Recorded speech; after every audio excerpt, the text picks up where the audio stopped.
Good morning classmates! Good morning! Welcome sa Rugby Farm. At ngayon mga classmates ay may good news ako, no? Dahil ang AGBI o ang Alliance Game Fowl Breeder International ay open na po yung Group B, no? Ano ang requirements ng Group B? Simple lang mga classmates. Dapat may 30 heads ka na nakakording, no? Kasi napag-usapan namin na dapat kayo talaga ang sasabay sa amin mga classmates. Ngayon nagbibigay kami ng chance o pagkakataon na ang backyard naman yung makilala, no? Kasi yan sila ang hindi ganong nakikilala kasi more on ano tayo, mga big times, 7 stag, 5 stag, 12 stag. Ganon naman lagi ang tinitingala natin, mga word slasher. Ngayon, binibigyan natin ng pagkakataon naman yung mga simpleng magmamanok, no? Bigyan natin sila ng chance na umangat din mga classmate at magkaroon din ng farm balang araw. So, ang Group B mga classmate ay kailangan mo lang 30 heads cording. Then, kung hirap tayo sa banding kasi minsan may minimum, pwede kayo mag-series na lang mga classmate para maka wing band kayo sa mga, lalo na sa istagan. Kasi dito sa Group B mga classmate, pwede na tayong magpalaban ng 3 stag, mga ganon, 4 stag, mga ganon mga classmate na kayang-kaya lang ng ating kunting manok, no? Pang literal na pang backyard. Kung kailangan na may mga exhibition games na 2 stag or 2 tag, depende na lang yan. Pero ang target talaga namin is minimum is 3 stag na Group B lang. Magkakaroon kayo ng sarili nyong laban.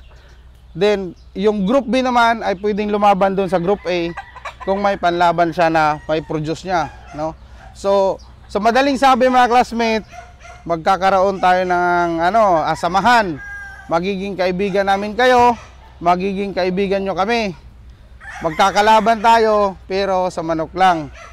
Pero tinitingnan pa namin yung sequence kasi ang plano talaga is Group B versus Group B lang talaga, or Group B versus Group C, no? Tapos kung medyo umangat na at medyo dumami na yung farm mo, yung lahat ng Group B pwede naman na umangat sa Group A, no?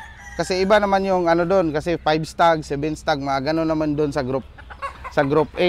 So ngayon mga classmate, ini-encourage ko kayo na sumali dito sa aming AGBI Group B, no? Ito na yung chance nyo mga classmate na kahit papano makilala kayo, kahit papano madagdagan yung mga kaibigan nyo, yung networks natin, sa lalong-lalo na sa livelihood program natin na oy, walang manok si kulang ng manok si ganito. Hindi, may kilala kami diyan na konti lang magmanok, nasa mga 30 lang, pero magagaling ang mga manok niya. Pwede naming iganon. So, ngayon, kung gusto nyong sumali sa Group B ng AGBI o Alliance Game Fowl Breeder International, pwede nyo akong i-PM mga classmate.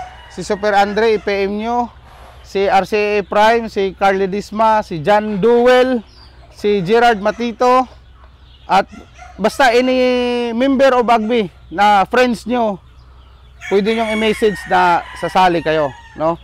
Kasi as soon as possible, kung mabubuo na talaga sila ng kaya na nila na sila lang na i-matching namin, pwede nating makapagsimula tayo this year, no? Pero ang option dito, ulitin ko mga classmate, yung Group B, kung may 5 stag kayo, pwede kayo sumali sa labanan ng Group A. So yun lang mga classmate, no? PM lang, AGBI Group B. Good luck, more wins, God bless, and mabuhay lahat ng sabongero. Alright!